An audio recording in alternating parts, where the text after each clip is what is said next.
The first sign was always the smell. Not rot, not yet. Something subtler than rot. A faint green cellar sweetness that hit you the moment you lifted the latch on the root cellar door in February. And if you'd been doing this long enough, you knew exactly what it meant before your eyes adjusted to the dark. The potatoes were waking up. Not dying. Waking. And if you didn't get down those stairs and do something about it in the next few days, a winter's worth of food was going to turn itself into a tangle of pale shoots reaching for a light that wasn't there, drawing down every ounce of starch the family needed to get to planting time. Earl Denton had smelled that smell before, the first time he'd been 9 years old, following his father down the cellar stairs on a February morning in 1934 in the hill country of western Kentucky, and what he saw at the bottom of those stairs had stayed with him for the rest of his life. The bin was alive. That was the only word for it. Every potato in the pile had pushed out shoots, white, thick, obscene things, some of them 6 inches long, all of them tangled together into something that looked less like a food supply and more like something that had no business being underground. His father stood there for a long moment without saying anything.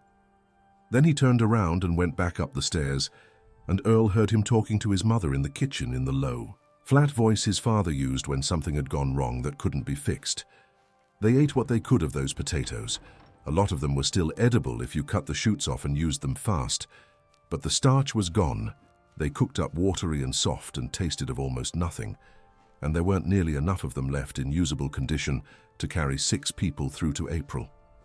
That spring, Earl remembered eating a lot of dried beans and not much else, and he remembered his mother's face at the supper table, which was the face of a woman doing arithmetic in her head that wasn't coming out to a number she liked. He swore, standing at 9 years old at the bottom of those stairs looking at that ruined bin, that he would figure out how to make sure it never happened again. It took him years to understand everything the problem required. Earl was 44 years old in the autumn of 1949, farming 110 acres in the same hill country where he'd grown up, and he had not lost a potato bin in 11 consecutive years. Not to sprouts, not to rot, not to freeze. 11 years through winters that had tested him in every other way a Kentucky winter can test a farmer. Ice storms, burst pipes, a barn fire in '46 that took his hay supply and 3 months of his sleep. The potatoes had held every single time. His neighbor Curtis Waverly, who farmed the bottom ground along the creek and who had in Earl's honest assessment somewhat less patience than the work required, had asked him once what the secret was. Earl thought about it for a moment and said there wasn't one secret. There were about 30 of them, and you had to get most of them right most of the time. And when you got one wrong, the potato would tell you about it in a way that was difficult to misunderstand. Curtis laughed. Earl hadn't been joking. The 30 secrets began not in the cellar, and not even at harvest. They began in late summer, standing in the field, watching the vines die. Earl grew Burbank russets on the drier ground and cobblers on the lower slopes where the soil held more moisture, and he watched both varieties the same way through August, walking the rows in the early morning before the heat built, reading the particular sequence of yellowing that told him what the plant was doing underground. The yellowing he wanted started at the bottom of the vine and worked upward, leaf by leaf, the plant pulling its energy back from the foliage and driving it downward into the tubers for one final push of growth, and more importantly, one final push of skin development. Skin was everything. Not the flesh inside, the skin. Earl had understood this since his second year of farming, when he'd dug too early because the weather forecast looked threatening, and he'd lost 1/3 of the bin by December to soft rot moving in through immature skin that slipped under his thumbnail like wet paper. The potato's outer layer wasn't passive packaging. It was a living barrier system, and in the final weeks before harvest it was actively completing its construction, thickening, toughening, sealing off every pore against the moisture and fungal spores that would be pressing against it from every direction for the next 6 months. Dig before that process finished, and you weren't harvesting a potato ready for storage. You were harvesting a problem you'd scheduled for January. He stood in the cobbler rows on a morning in early September 1949 and pressed his thumbnail against the skin of a tuber he'd partly uncovered with his boot, moderate pressure near the stem end, watching for slip. The skin moved. He covered the tuber back up, smoothed the soil over it with his foot, and walked to the barn to find something else to do for 4 more days. When he came back, the skin held. When he pressed across the entire surface, it felt slightly rough and dry, the texture of fine grit sandpaper, the texture that meant the barrier was complete. He tested 6 more plants in different parts of the field and got the same result. He went to the house and told Norma that harvest would start Monday. The Burbanks on the higher, drier ground weren't ready until the 3rd week of September. The summer drought had stressed them through July, and he'd been watching them anxiously, but the stress had done something unexpected, accelerated the maturation, pushed the vines to die back earlier, and the skins to set faster than in a wet year.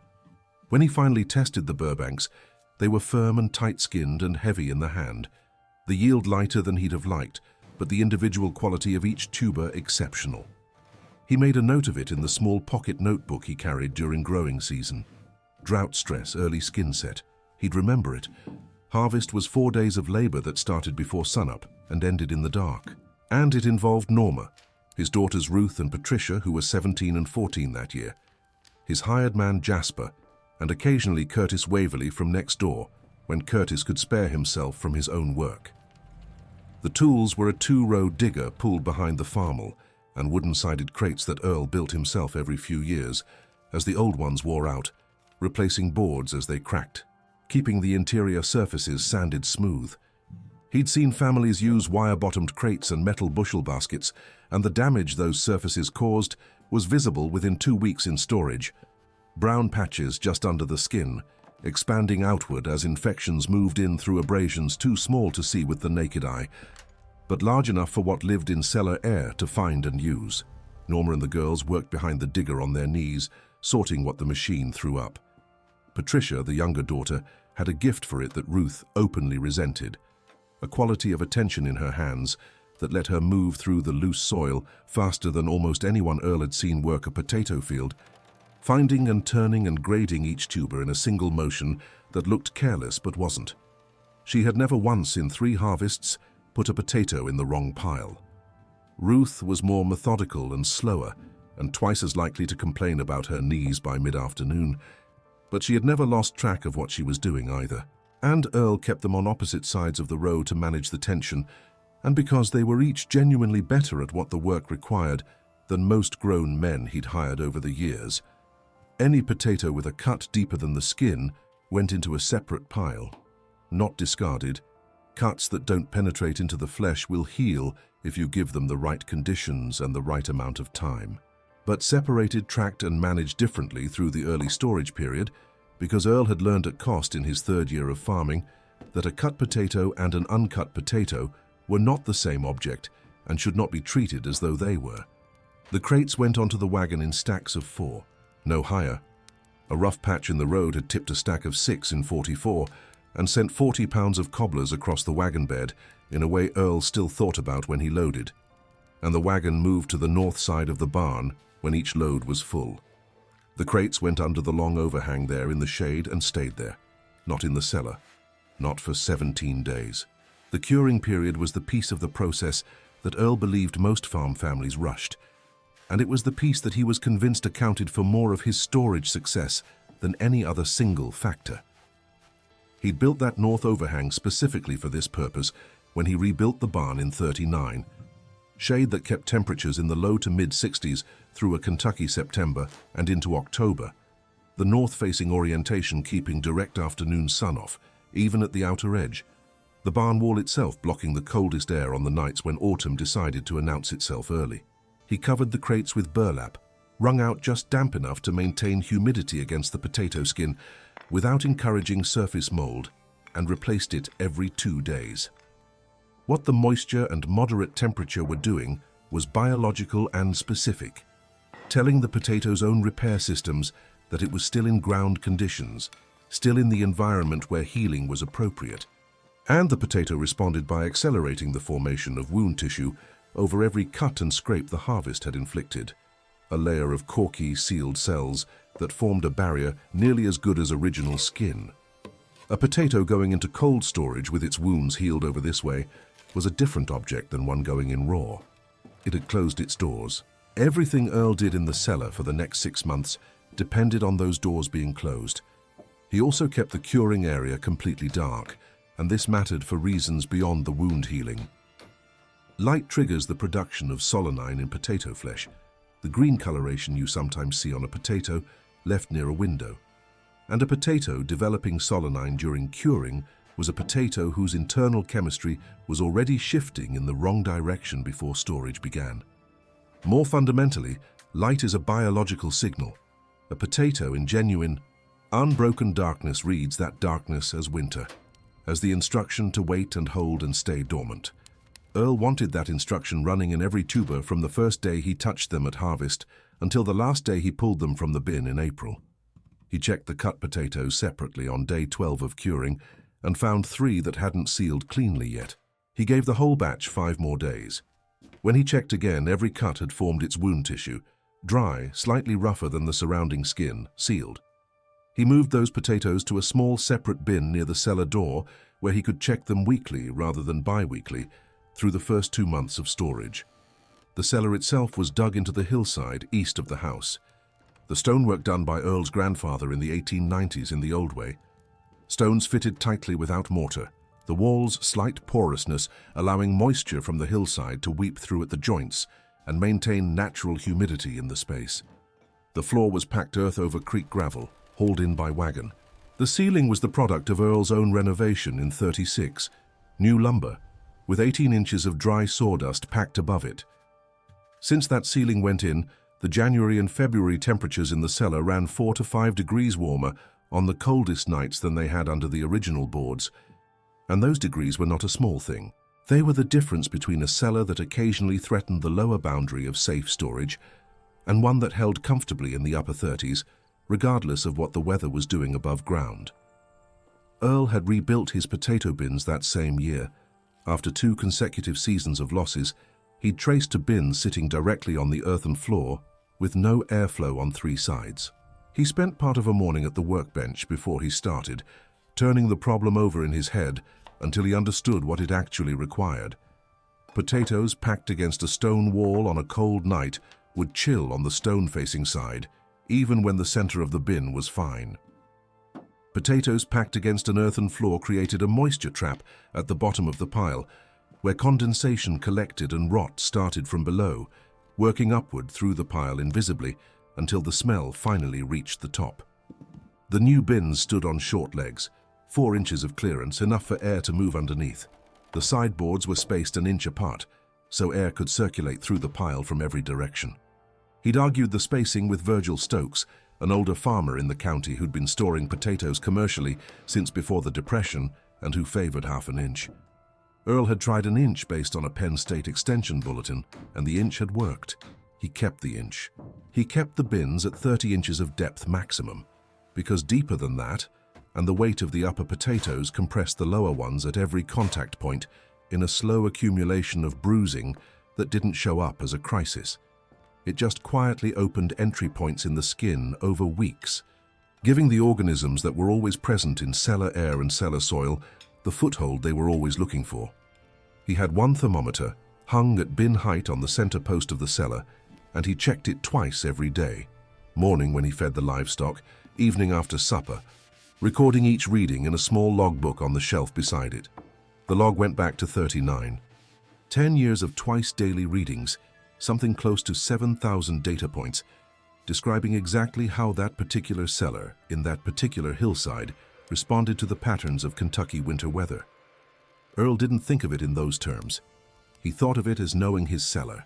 The log told him, on the evenings when the weather radio in the kitchen was reporting a hard front incoming from the northwest, exactly how long he had before he needed to take action and what action was likely to be sufficient.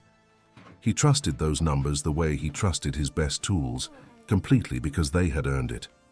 The potatoes went into the cellar in mid-October, placed into the bins with the same care they'd been handled with at harvest, and that first night, Earl stood at the bottom of the stairs in the dark for a few minutes before he went back up. Not mysticism, the farmer's version of a final systems check before a long run. The air smelled right, the temperature felt right on his face. Nothing seemed off from what he'd expected. He went to bed, November turned cold early, a hard front in the second week driving outside temperatures into single digits for 4 consecutive nights. Earl lit the small cast-iron parlor stove in the corner of the cellar on the night of the 14th.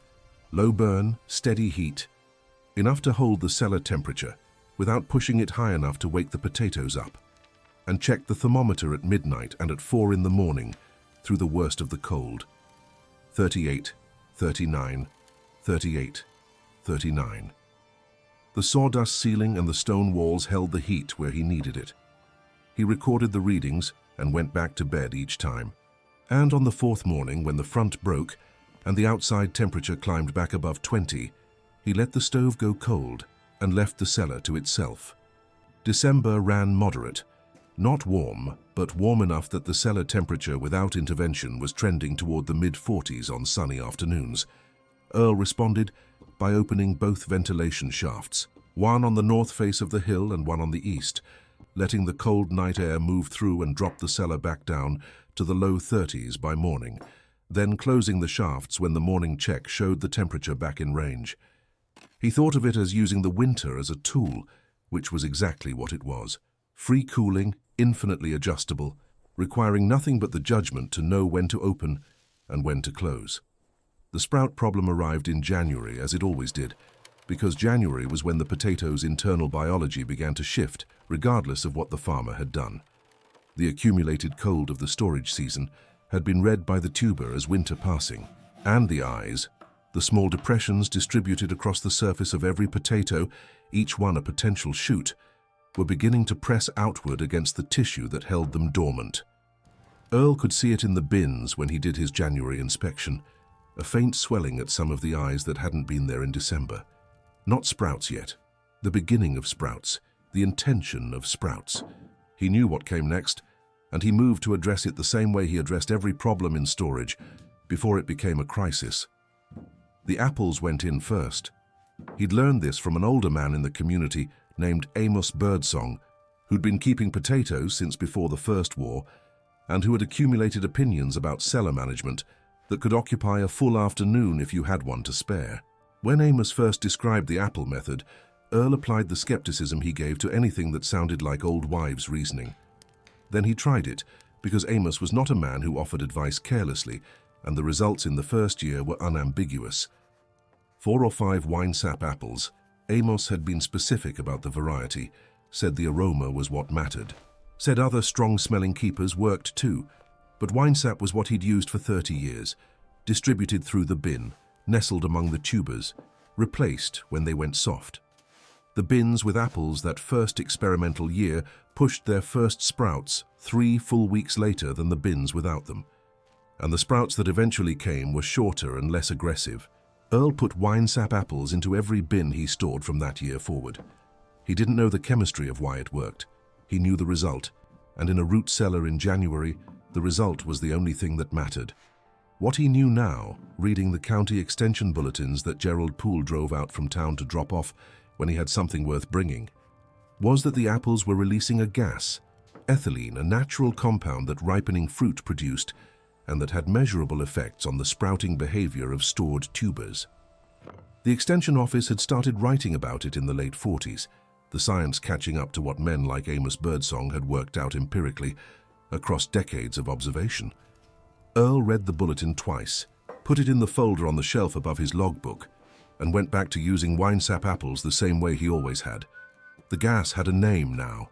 It still worked the same way it had before it had a name. The second tool against the sprouts was his hands. Beginning in late January, every 10 days, Earl went through the bins and rubbed off every sprout he found. Not cut, rubbed, because a tool risked nicking the skin and opening a wound, while the thumb and 2 fingers snapped the sprout cleanly at its base without damaging surrounding tissue. A potato whose sprouts are consistently removed will push new ones within 2 to 3 weeks. But each removal cycle delayed the overall deterioration of the tuber's starch reserves and extended the period during which the potato was genuinely good to eat. He was not stopping the biology. He knew better than to think he could stop it. He was negotiating with it, buying weeks at a time, 1 handful of pale shoots at a time. In the dim light of a cellar on February evenings, when the thermometer outside was reading 15 degrees, and the stove needed checking at midnight, and the spring felt very far away. Norma helped on the afternoons when weather kept her inside. Patricia helped on Saturdays, her fast, accurate hands moving through the bins with the same quality of attention she brought to everything she did in a cellar or a field, the quality of someone who was actually paying attention to what her hands were telling her, rather than waiting for something obvious to happen. Earl watched her work and thought, not for the first time, that whoever ended up farming alongside her was going to be fortunate without fully understanding how fortunate. The season moved through January and into February, and the storage was holding. The thermometer ran between 38 and 41.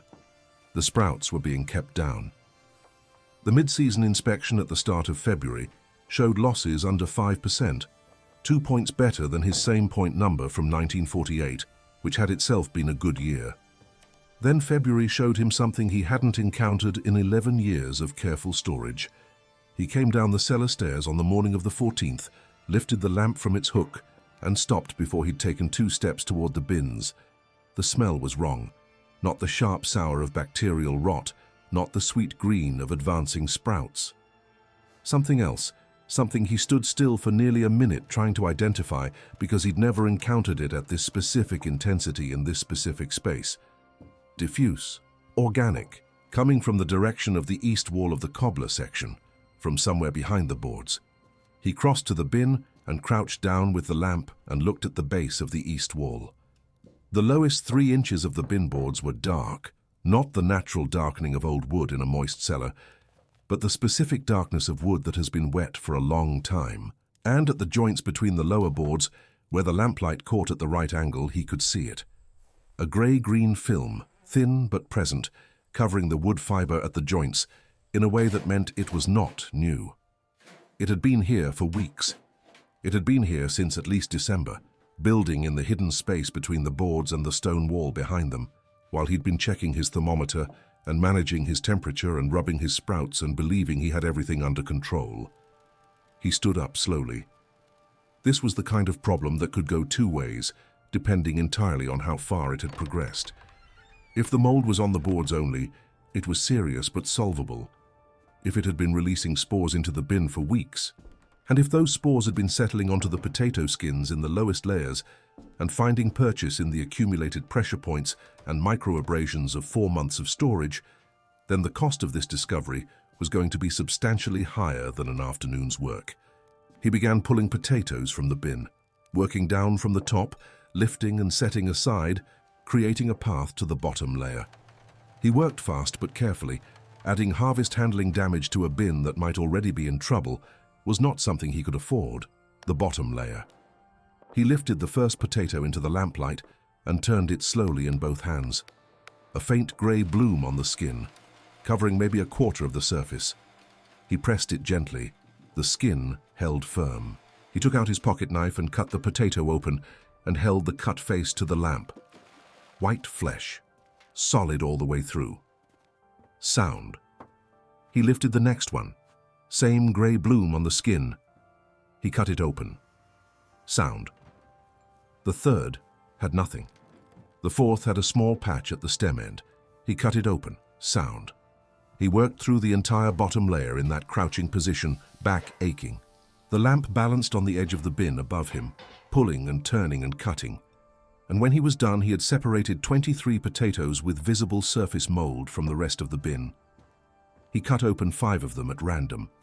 Every single one was white and firm through the flesh. 23 potatoes with surface contamination, none of them yet through the barrier into the tissue. He had caught it before the line was crossed. Not by much. Surface mold establishing on stored potato skin was 3 weeks at most from becoming tissue mold, and tissue mold in the bottom of a bin was the beginning of a cascade that would cost him far more than 23 potatoes. But he had caught it. He carried the 23 upstairs and set them on the kitchen counter and told Norma to use those first, today and tomorrow if she could manage it, before anything else. Norma looked at the box and then at Earl's face and asked if the bin was all right. Earl said most of it was fine. She nodded and asked nothing else. which was something he had come to understand over 22 years of marriage as a form of trust that was worth more than any reassurance he could have offered. Back in the cellar, he mixed wood ash and water into a thick alkaline paste and scrubbed the affected boards 3 times over 2 days, letting each application dry completely before the next. The mold retreated, not from the deepest wood fibers because nothing was going to remove it completely, but enough that the active spore load in the air of the section dropped back below the threshold where it had been reaching the potato skins. He moved the remaining cobblers to the center section of the cellar, which had better airflow and walls with no moisture infiltration problem. The east wall section he left empty, covered with canvas for the rest of the season. Then he sat on the bottom step with the lamp between his boots and thought about why it had happened, because understanding why was the only protection against it happening again. The boards were touching the stone wall directly, no gap, no standoff. Any moisture moving through the stone, and moisture always moved through that old hillside wall in winter, always had and always would, went straight into the back face of the board, which absorbed it and held it. In a wet winter like this one, it had held more than ever before. The mold had not come from outside. It had grown from spores present in the wood fiber that had finally found the conditions they'd been waiting for. Sustained moisture, moderate temperature, darkness, and time. He couldn't stop moisture from moving through the stone. What he could do was eliminate the direct contact between the board and the stone, create a gap that allowed air into the space behind the boards, so that moisture coming through could evaporate rather than absorbing directly into the wood. He told Patricia about it that evening at supper, because she'd asked him at breakfast about the potatoes on the counter, and he'd given her an abbreviated answer, and she'd been thinking about the rest of it all day, he could tell. He walked her through the moisture moving through the stone, the boards absorbing it, the mold finding conditions it needed. She listened the way she always listened, building a working model of it in her head while he talked, not just recording the information.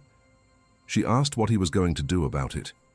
Earl told her about the standoff, a gap between the board and the stone, something non-absorbent holding the board away from the wall surface, letting air circulate in the space behind. He'd been thinking about material, small ceramic pieces mortared into the stone at intervals. He had a broken crock in the barn, the bottom cracked through, that Norma had been using as a flower planter until it gave out. The pieces were the right size and the right material. Ceramic didn't absorb moisture, didn't rot, didn't compress under the weight of a loaded bin. Patricia said that sounded right to her.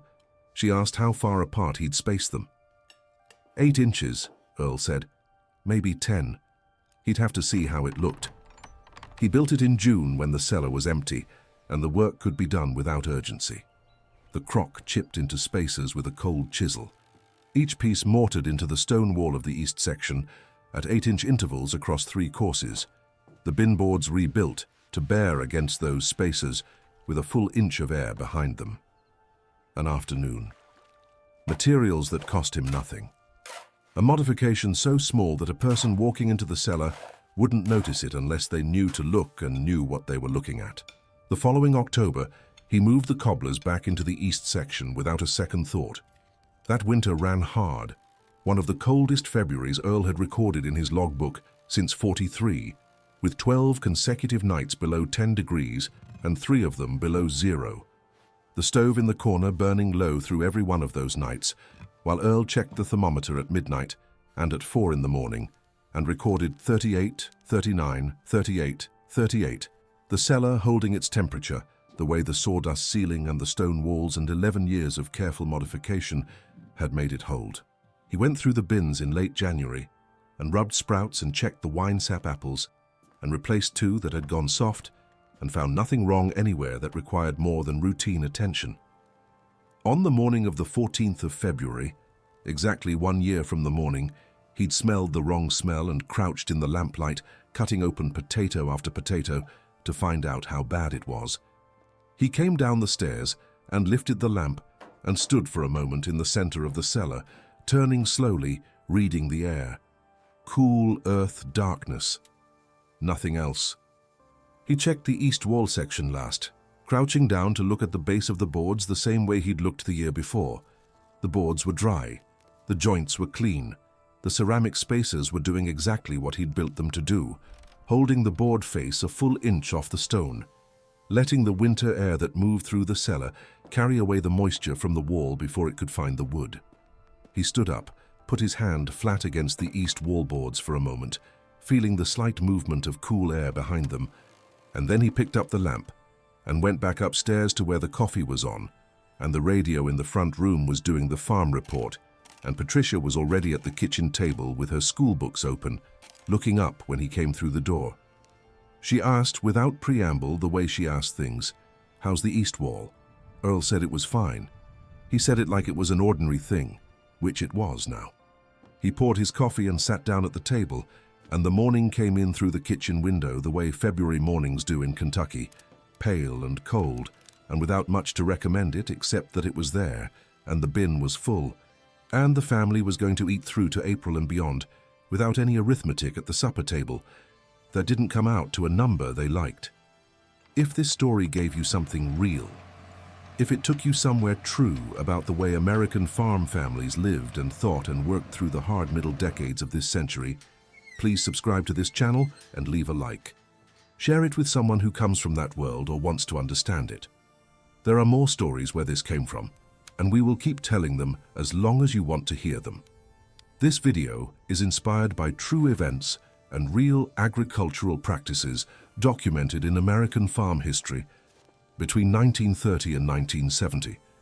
It does not intend to represent or offend any individual, family, or community.